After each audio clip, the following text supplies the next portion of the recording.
हमारे साथ मौजूद है बागपत लोकसभा क्षेत्र से नवनिर्वाचित सांसद डॉक्टर राजकुमार सांगवान जी। बड़ी चुनौतियां सांगवान जी के सामने हैं, चूंकि एक सांसद के तौर पे बड़ी उम्मीदें बागपत लोकसभा क्षेत्र के लोगों की उनसे हैं। तो सबसे पहले तो गुरुजी बधाई, शुभकामनाएं आपको। अब भी मुझे लगता है भी सांसद बनने के बाद भी 90% लोग आपको गुरुजी कहते होंगे। ये तो स्वाभाविक है। लंबा समय नौजवानों के साथ जुड़ने का मुझे रहने का अवसर मिला है, छात्र राजनीति और उसके बाद फिर शिक्षण कार्य के साथ मेरठ कॉलेज में। और तमाम जो नौजवान हैं, जो पीढ़ी है वो, उसका जुड़ाव, उनके साथ मेरा जुड़ाव लंबे समय का, इसलिए वो उसी दृष्टिकोण से अभी संबोधित भी करते हैं, सम्मान भी करते हैं, आदर भी करते हैं। और मुझे अच्छा भी लगता है। ठीक है, मतलब जो हैं, छोटे हैं, वो शिष्टाचार, वो संस्कार जो हमारे ग्रामीण क्षेत्र के पृष्ठभूमि के होने चाहिए वो हैं, लगता मुझे ठीक है। तो सब अच्छा है। अब सांसद एमपी साहब सुनना ज्यादा अच्छा लगता है या अब भी गुरुजी सुनना ज्यादा अच्छा लगता है? वो तो जैसा भी उनको अच्छा लगता है बोलना, मुझे तो वही अच्छा लगता है। सांसद कहने से कोई बड़ी बात नहीं हो जाती। सांसद होना अलग बात है, और वो रिश्ते सम्मान के, और सम्मान से लोगों के दिलों में सम्मान एक बना रहना, वो अलग चीज़ है। तो उन दोनों चीज़ों का अलग अलग मायने है। सांसद को दूसरे दृष्टिकोण से देखते हैं, और एक अपने बड़े को गार्जियन के रूप में जो रहने का मुझे अवसर मिला नौजवानों के साथ में, वो सम्मान का दूसरा रूप है। तो दोनों में अंतर है, भिन्नता है। एमपी बन गए, ये फोन आपका सुर्खियों में रहा पूरे चुनाव, आपने लोगों को दिखाया भी। अब भी एमपी बनने के बाद भी आप इसी फोन को मेंटेन कर रहे हैं गुरुजी? भैया अच्छा लगता है मुझे एक्चुअली। ये फ़ोन बहुत जल्दी आप करने में, फ़ोन मिलाने में, फ़ोन सुनने में, इसमें कभी कोई दिक्कत नहीं होती। और उस वाले में तो पता नहीं कितने सारे फंक्शन उसमें हैं। उसको तो मैं तो कभी कभी उसमें डिस्टर्ब हो जाता हूँ। चुनाव में मुझे वो लड़का रहता था, किसी ने वो बड़ा फ़ोन उसको दिया, जैसे बहुत सारी चीज़ें, क्योंकि सोशल मीडिया से मैं कभी जुड़ा नहीं था। तो चुनाव में वो सारी चीज़ें ज़रूर थी, वो सारा एक टीम थी, वो काम कर रही थी उस पर। तो कभी कभी उस फ़ोन को दिखाते थे, तो मुझे तो ठीक लगता है। इसमें ऐसी कुछ है नहीं। लेकिन अब जिस तरह का दौर है, जिस तरह के काम है, और संसद के काम जिस तरह के डिजिटल और ये सब हैं, तो स्वाभाविक है कि बड़े फ़ोन से जुड़ना भी वो है। लेकिन अच्छा भी है और उसके लाभ भी हैं। बाकी मुझे तो ठीक लगता है, अच्छा लगता है। और इससे मुझे लगता है सरलता से जितने फ़ोन आप इससे कर सकते हैं, सुन सकते हैं, अपने उससे उसको रख सकते हैं। इतना बड़ा फ़ोन हाथ में संभालो, जेब में रखो, जेब झुक जाए, सो मुसीबत है। छोटा फ़ोन तो अपना हाथ में पकड़ो, जेब में डालो, कुछ पता नहीं चलता है। ठीक है। जैसी प्रचंड जीत आपको मिली गुरुजी, मतलब उम्मीद थी ऐसी शायद आपने हर विधानसभा क्षेत्र में जीत हासिल की अपने लोकसभा क्षेत्र के? इतनी बड़ी जीत की उम्मीद थी? ये तो देखो, बागपत लोकसभा क्षेत्र नहीं, मैं ये कहूँ कि वेस्टर्न यूपी के हमारे कई जनपद ऐसे हैं जहाँ से मेरा बड़े नज़दीक के मेरा रिश्ता रहा। गाँवों से, नौजवान से, किसानों से, उनके बीच आना जाना, सुख में दुख में, उनके मुद्दों में, समस्याओं में, उनकी परेशानियों में खड़े रहना, साथ खड़े रहना।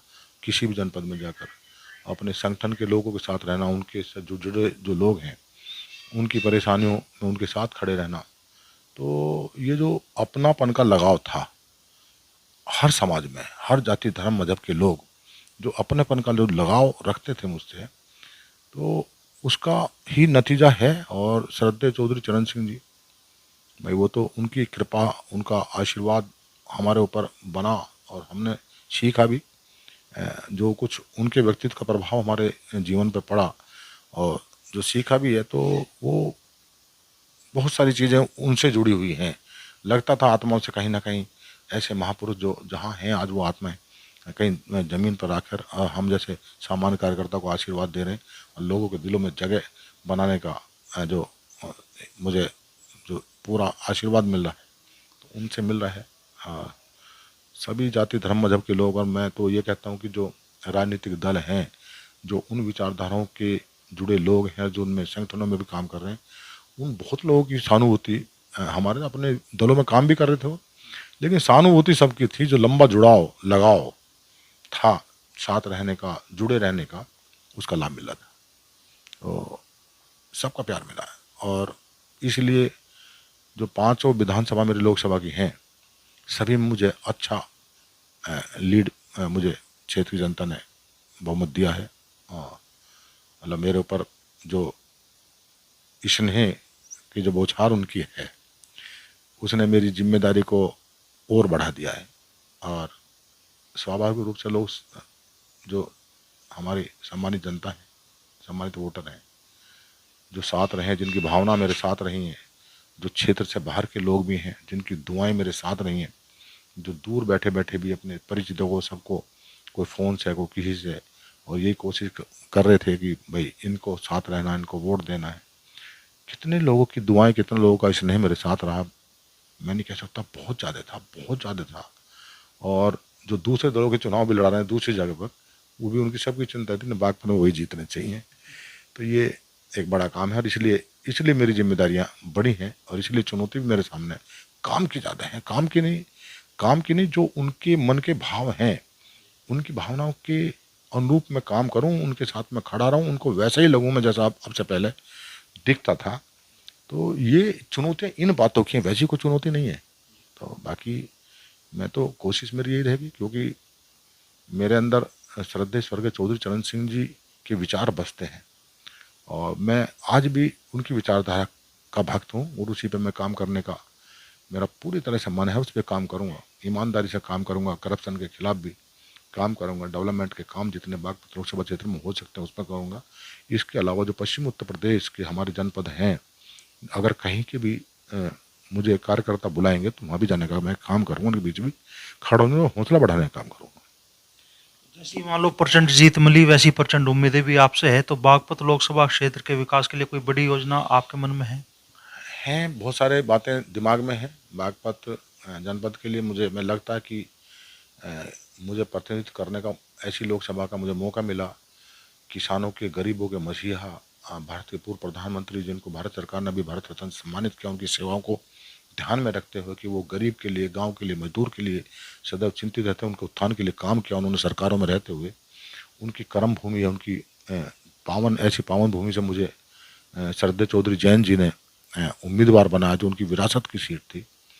तो इसलिए उस जनपद के लिए काम करने का मेरे अंदर जज्बा भी है, और मुझे लगता है कि वहाँ बहुत काम की ज़रूरत है। मैं अभी बुद्धिजीवी वर्ग जितने भी हैं वहाँ पर लोकसभा क्षेत्र के, मैं सभी के साथ बैठ के विचार विमर्श कर रहा हूँ, सबसे चर्चा कर रहा हूँ, सबसे राय जान रहा हूँ, और वो राय जानने के बाद उसके बाद मैं अपने आगे के काम को शुरू करूँगा। और मुझे भरोसा है कि जो चीज़ें मेरे सामने आएंगी, जिस तरह वहाँ का विकास हो सकता हो, नौजवान के सामने रोज़गार का सवाल है, अगर जो इंडस्ट्री वगैरह वहाँ ऐसा कुछ है नहीं, और नौजवान को रोज़गार के लिए दूसरे अन्य जनपदों में उसमें उनको जाना पड़ रहा है, दूर दूर इंडस्ट्री जहाँ हैं, तो वहाँ भी हो और डेवलपमेंट हो। पड़ोस का जनपद है, हरियाणा राज्य है, बागपत से लगा हुआ सोनीपत जनपद है, वहाँ कितना विकास है, किस तरह का है। हम इधर चले आए ग्रेटर नोएडा, गाजियाबाद, मेरठ, डेवलपमेंट कहाँ है, और हमारा बागपत जनपद, वहाँ कई सारी चीज़ें मुझे लगती हैं, दिखती हैं। अगर कोई गंभीर बीमार हो जाए तो अच्छे इलाज के लिए वहाँ मेडिकल कॉलेज की या बड़ा अस्पताल की वहाँ दूर दूर तक नज़र नहीं आते, और डिस्पेंसरी हैं जो CHC PHC हैं छोटी, जिनमें बस ये है कि आप वहाँ से कोई बीमार हो गया, कोई दिखाने एकदम लेकर पहुँचा तो उससे वो रेफ़र तो कर सकते हैं, अदरवाइज वहाँ बेहतर इलाज का कोई व्यवस्था है नहीं। ये बड़ी समस्या है। इंडस्ट्री वगैरह हो, डेवलपमेंट, और कोई टाउनशिप ऐसी हो डेवलप तरीके से वो, और उसमें काम भी हो, तो दिमाग में है। लेकिन मैंने उससे पहले फिर भी मैंने ये विचार किया है कि जो बुद्धिजीवी वर्ग हैं सबके साथ बैठूंगा, सभी के सहयोग के साथ आगे बढ़ने का काम करूंगा। उनसे विचार विमर्श करने के बाद क्या हमारी प्राथमिकता है, किस तरह हम आगे बढ़ें, किस तरह बागपत जनपद को हम विकास के नक्शे पर विकसित बागपत बनाने में किस तरह हम कारगर साबित हों, उस पर काम करें। केंद्र में केंद्र सरकार में भी और प्रदेश सरकार में भी अब आप लोग गठबंधन में है, सत्ता में आपकी हिस्सेदारी है, तो क्या उम्मीद की जाए कि बागपत में जो विकास की गति है वो और तेज होगी और सत्ता में होने का लाभ भी आप लोग को मिलेगा? नहीं होगी। अब एक्चुअली में चौधरी साहब मंत्रालय देख रहे हैं, मैं मुझे चौधरी साहब ने मुझे वहाँ से उम्मीदवार बनाकर सांसद मुझे बनवाया है, और ये स्वाभाविक है, मेरी जिम्मेदारियाँ ज़्यादा बढ़ी हैं। चौधरी साहब पूरे भारत के लिए उस मंत्रालय का लाभ जो पूरे भारत के आम आदमी को मिले, वो चौधरी साहब उसको तो देखेंगे, उस पर काम करेंगे। और जो मेरी जिम्मेदारियां हैं अपने बागपत के लिए, उस मंत्रालय से संबंधित सरकार के और दूसरे जो हमारे महकमे विभाग हैं उनसे संबंधित हो, उस पर पूरी उनके मार्गदर्शन में मैं काम करूँगा। और हमें तो भरोसा है कि सरकार की तो खुद ही मंशा है कि माननीय नरेंद्र मोदी जी प्रधानमंत्री तीसरी बार बने हैं, और वो उनका प्रयास भी है विकसित भारत, और मेरा प्रयास रहेगा कि विकसित बागपत। तो जब उनका ये सोच है, उनकी मंशा है, तो स्वाभाविक है, और मुझे लगता भरोसा भी है कि श्रद्धेय प्रधानमंत्री जी का जो आशीर्वाद इसने विकसित बागपत के लिए मुझे भी मिलेगा। जो मेरे यहाँ काम होंगे, बड़ी योजनाएं होंगी, जब उनके सामने रखूँगा, उनका आशीर्वाद मुझे अवश्य मिलेगा। और जो प्रदेश के मुखिया हैं आदरणीय योगी आदित्यनाथ जी मुख्यमंत्री हैं, वो भी प्रदेश को विकास की ऊंचाइयों पर ले जाने के लिए प्रयासरत हैं। और भयमुक्त समाज और आपका भ्रष्टाचार मुक्त शासन हो, इस पर उनका काम है। इससे भी विकास को गति मिलती है और मिलेगी। उनके नेतृत्व में भी प्रदेश हमारा आगे बढ़ रहा है, और मुझे ये भरोसा है, वो मेरे लोकसभा चुनाव के दौरान, प्रचार के दौरान, उन्होंने मेरे लोकसभा क्षेत्र में 3 जनसभाएं की उन्होंने, और इतना स्नेह उनका मुझे मिला है, इतना उनका मुझे जो हिम्मत उन्होंने मेरी आगे बढ़ाई है, और उन्होंने भरोसा भी दिलाया कि आप बागपत के लिए जो भी बातें रखेंगे विकास के लिए, इसको डेवलप करने के लिए, बागपत की बेहतरी के लिए, कि मेरा भरपूर सहयोग और भरपूर साथ आपको मिलेगा। तो मुझे भरोसा है दोनों जगह से मुझे मिलेगा। और आदरणीय चौधरी जैन जी हमारे राष्ट्रीय लोकदल मुखिया हैं, उनके पास विभाग हैं, दोनों विभाग बहुत अच्छे हैं, जो नौजवान पीढ़ी से जुड़े हैं, कौशल विकास और एजुकेशन वाला, यही नौजवान की पहली पीढ़ी है, और यही राष्ट्र को मजबूत करती हैं ये पीढ़ियाँ जब आगे बढ़ेंगी।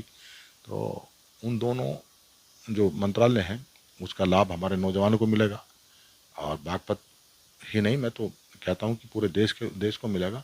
और मैं तो क्योंकि सांसद वहाँ से हूँ, तो जो मैं अपने क्षेत्र के लिए उनसे ले सकता हूँ, वहाँ से मांग सकता हूँ, उनसे अनुरोध कर सकता हूँ, मैं अपनी कोशिश करूँगा। अच्छा, आप शिक्षा के क्षेत्र से जुड़े हुए हैं, और नीट परीक्षा को लेके जिस तरह का बवाल मचा हुआ है पेपर लीक को लेके, 23 लाख बच्चे परीक्षा में बैठे और लगातार पेपर लीक के मामले अलग अलग जगहों से सामने आ रहे हैं।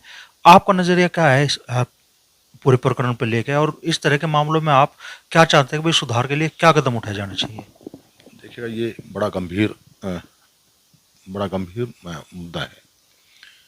बच्चे तैयारी करते हैं, कंपटीशन की तैयारी करते हैं, अपने भविष्य को और मजबूत करने के लिए जो प्रतियोगी परीक्षाओं में बैठते हैं, तो और जो अभी पेपर लीक वाले मामले चले हैं, हालांकि ऐसा नहीं कि ये सारी चीज़ें आज हैं, ये तो बहुत पहले से, मतलब पिछले आप 40 वर्षों से ये सब काम इस तरह के होते चले आ रहे हैं। और 40 नहीं, मैं तो आज़ाद भारत के बाद ये बहुत बार इस तरह के वो आए हैं।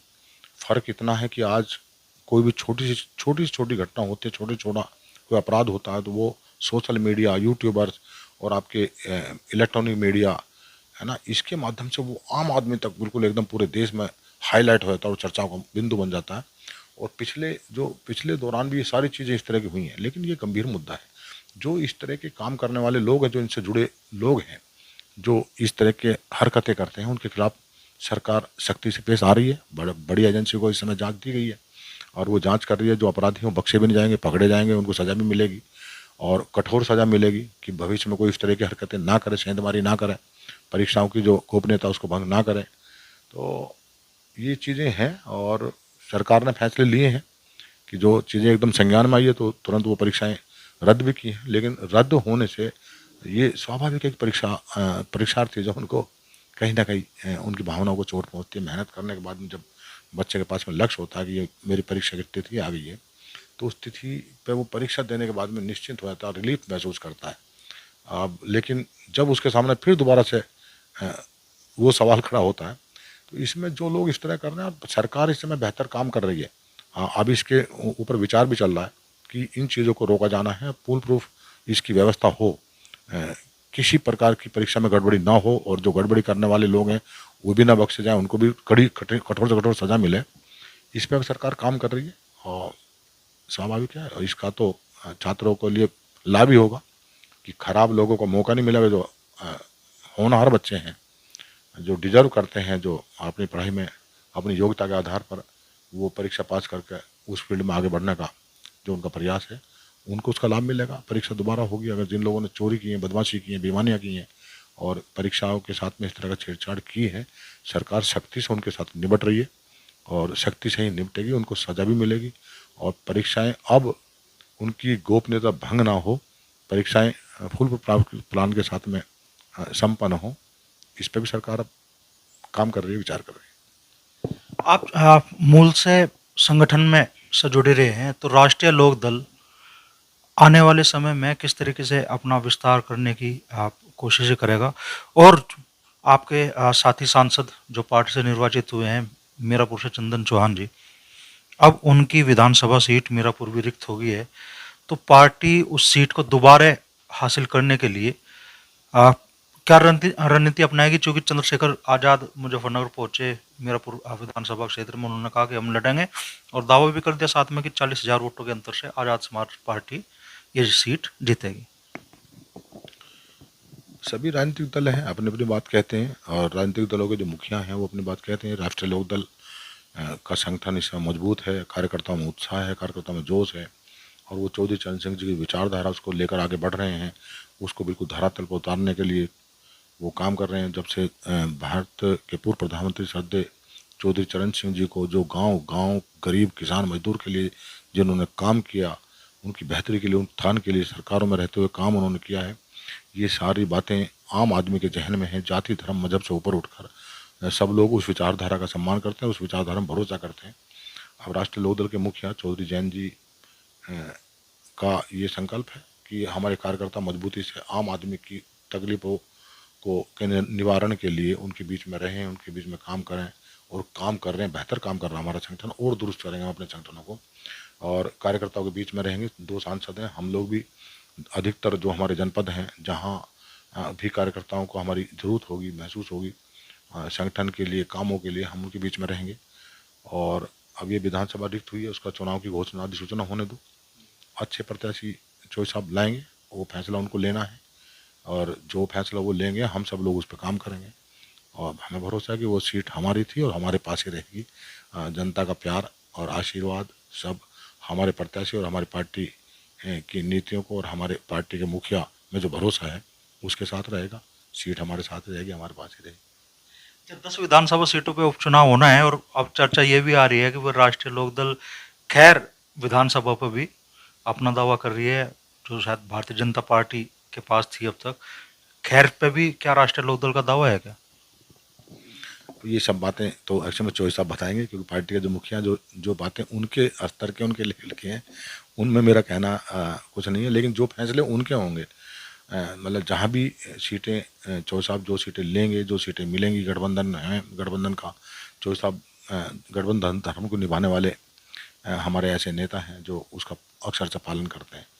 तो जो सीटें गठबंधन में हमें मिलेंगी, हमारी तो मंशा है, हमने चौधरी साहब से कहा भी है कि खैर विधानसभा भी रिक्त हुई है, उसको भी आप ये पक्ष भी रखें कि वो सीट भी राष्ट्रीय लोकदल को मिले, और मीरापुर भी हम दोनों पे लड़ें, और गठबंधन का भी संदेश अच्छा जाएगा, और जो हमारे जो आम कार्यकर्ता हैं, जो हमारे मतदाता हैं, उनमें भी उनका भी जोश और उनका मनोबल भी बढ़ेगा। तो जो फैसला चौधरी साहब का होगा, जो फैसला होगा और जिनको प्रत्याशी वो बनाएंगे, हम तो उस पर काम करेंगे, और चुनाव में बेहतर उसके नतीजे आएंगे, राष्ट्रीय लोकदल के पक्ष में आएंगे, उनको उम्मीदवार जीतेंगे। इसके लिए हम सब लोग, सारे कार्यकर्ताओं में अभी से उत्साह है, पूरा जोश है, उसके साथ हम काम करेंगे। आखिरी सवाल मैं आपसे करना चाहूँगा, अब तक आप विपक्ष के हिस्सा थे कुछ महीने पहले तक, लोकसभा चुनाव के ऐलान से लगभग ठीक पहले आप लोगों का गठबंधन भाजपा से हुआ, और अब तक आप विपक्ष का हिस्सा बन के समस्याओं को उठाते थे। तो अब जब राष्ट्रीय लोकदल सत्ता का हिस्सा है, तो बागपत की मलकपुर शुगर मिल हो, शामली शुगर मिल का जो लगभग 1 साल का बकाया भुगतान है, किसान भी उसे अपना मरा मान के बैठा है। और मुजफ्फरनगर में बुढ़ाना शुगर मिल, उसका 200 से भी ज़्यादा करोड़ बकाया आ, गन्ना किसानों का उस शुगर मिल पे है। इस तरह की जो समस्याएं हैं, और लगातार मतलब मुजफ्फरनगर में तो राकेश टिकैत आंदोलन का भी ऐलान कर चुके हैं, बिजली विभाग की मनमानी के खिलाफ और किसानों का शोषण करने का उनका आरोप है, उसके खिलाफ। तो क्या राष्ट्रीय लोकदल अब जिन समस्याओं को विपक्ष में मजबूती से उठा रहा था, अब उनके समाधान के लिए भी मजबूती से प्रयास करेगा? देखा, जब हम विपक्ष में थे तो उन समस्याओं को लेकर सड़कों पर लड़ते थे, धरने देते थे, प्रदर्शन करते थे। अब हम सरकार के साथ हैं और निदान सरकार को करना है। ये फैसले भी सरकार ही करती है और समस्या का हल भी सरकार ही करती है, विपक्ष नहीं करता। विपक्ष तो समस्याओं को लेकर लड़ता है, धरने देता है, प्रदर्शन करता है, और सरकार उनके दबाव को माने ना माने तो सरकार के ऊपर निर्भर करता है। हम सरकार के साथ हैं और किसान की समस्या है, बहुत सारी समस्याएं किसानों के, बहुत सारे मसले किसानों के बेहतरी के लिए सरकार काम भी कर रही है और उसमें बहुत सारे काम हो भी रहे हैं। और भी प्रयास केंद्र सरकार भी कर रही है कि किसानों को कैसे उनके फसलों के वाजिब दाम बढ़िया मिले, उनके कैसे उनकी आर्थिक स्थिति उनकी किसानों की ठीक हो, कैसे उनके बच्चे अच्छे तरह शिक्षा ग्रहण करें उनके। तो सरकार के तो मंशा है और अब सत्ता के साथ हैं तो हम भी अपना साथ रह के सब ध्यान को आकर्षित कराएंगे। और मुझे लग रहा है कि मुख्यमंत्री जी बड़े गंभीर हैं गन्ना भुगतान को लेकर। जो चीनी मिलें किसानों का गन्ना भुगतान समय से नहीं कर रहे हैं, उनकी क्या समस्याएं हैं, क्यों विलम्ब हो रहा है, इस सब पे पूरा इस समय चिंतन हो रहा है। और ये दबाव सरकार का है कि कोई रास्ता निकाले चीनी मिले, लेकिन किसान का भुगतान समय से करें, उस पे विलम्ब ना करें। किसान के पास में एक यही जरिया है, गन्ने की फसल है, उसका पैसा है, उसी से परिवार चलना है, उसी से सारे पैसे सारे काम उसी से होने, चाहे राजस्व की देनदारी का हो, चाहे बैंक की कर्जे का देनदारी का हो। तो किसान के पास दूसरे रास्ते नहीं है और सरकार कर रही है काम। अब सुधार होंगे, जो गन्ने के भुगतान की दशा है ये बेहतर हो, ये सब समस्या जो बनी हुई हैं ये आगे ना रहें, इसके लिए माननीय मुख्यमंत्री जी जो हैं वो भी गंभीर हैं, चिंतित हैं। और हम भी अब सरकार के साथ हैं तो समय समय पर सरकार के साथ वो चीज़ें साझा करेंगे, शेयर करेंगे कि किसान को तकलीफें ना हो। और सरकार खुद चाहती है, प्रधानमंत्री जी खुद चाहते हैं कि देश का किसान खुशहाल हो, और देश का किसान खुशहाल होगा तो देश खुशहाल होगा। ये उन्होंने जो चौधरी चरण सिंह जी की जो विचारधारा थी कि देश की खुशहाली का रास्ता खेत और खलिहान से होकर गुजरता है, और इसी थीम पर उन्होंने प्रधानमंत्री जी ने श्रद्धेय चौधरी चरण सिंह जी को भारत रत्न से सम्मानित किया है। अब देश के मुखिया भी ये चाहते हैं कि चौधरी चरण सिंह जी की उस थीम पर काम करें कि देश भी तभी खुशहाल हो जब खेत और खलिहान मतलब किसान खुशहाल हो, गांव खुशहाल हो। उस पर काम सरकार कर रही है और उस पर काम करेगी। तो सत्ता में हासिल होने से राष्ट्रीय लोकदल की जो भाषा थी किसानों के आ, अधिकारों के प्रति, वो अब नरम तो नहीं होगी? नरम नहीं है। अब पहले लड़ रहे थे, समाधान नहीं हो रहे थे, अब सत्ता के साथ है, सरकार के साथ है, उनके समाधान होंगे। मकसद है समाधान होने से ही किसान खुशहाल होगा, लड़ने से नहीं होगा। समाधान हो, हम सरकार के साथ खड़े हैं, सरकार के बीच खड़े होकर हम वो पक्ष रख रहे हैं, सरकार भी रख रही है। उनको सरकार को सपोर्ट मिलने कोई आदमी बताने वाला है, किसान की बात को कहने वाला है, बताने वाला है, होने चाहिए, तो हम तो साथ खड़े हैं। ऐसा नहीं कि वो चीज़ें गौण हो जा रही हैं, गौण कुछ नहीं हो रहा। सरकार चाहती है कि ऐसे ऐसे किसानों के की पार्टी जो बात किसान की, गरीब की, मजदूर की, गांव की बात करती थी, श्रद्धेय चौधरी चरण सिंह की विचारधारा को लेकर आगे बढ़ रही है, उस विचारधारा वो सरकार के साथ साझा हो और सरकार उस पर अमल करके मतलब गांव को के खेत को किसान को पहले भी उनके लिए काम कर रही है, लेकिन और बेहतर अब काम होंगे। श्रद्धेय चौधरी जैन जी कैबिनेट में हैं, सरकार में वो मंत्री हैं और राष्ट्रीय लोकदल उसका हिस्सा है एनडीए का। तो अब बेहतर बात होंगी, बेहतर रखी जाएंगी बात वहाँ। अब साथ मिलकर बात रख सकते हैं, तब सड़कों पर लड़ रहे थे, अब वहाँ रखी जा सकती हैं। लेकिन किसानों के मुद्दे हल होंगे, सरकार इसको लेकर चिंतित है, सरकार प्रयास कर रही है और प्रयास करेगी। हम सब जो राष्ट्रीय लोकदल के दोनों हम सांसद हैं, चौधरी साहब हैं, हम चौधरी साहब के मार्गदर्शन में काम करेंगे, काम कर रहे हैं। और जो किसानों की बात है वो सरकार के साथ साझा भी करेंगे, उसके समाधान सरकार करने के लिए तैयार बैठी है, खोजने तैयार बैठी है, तो बेहतर होगा। बड़ी बात।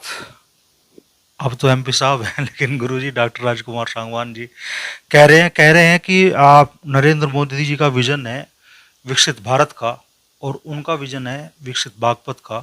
और साथ ही वो कह रहे हैं कि भले ही राष्ट्रीय लोकदल सत्ता का हिस्सा हो, लेकिन जो किसानों के हित की बात है, अधिकारों की बात है, वो मजबूती के साथ राष्ट्रीय लोकदल विपक्ष में भी उठाता रहा है, और अब सत्ता में रहकर उसके समाधान की राह भी मजबूती के साथ निकाल लगा।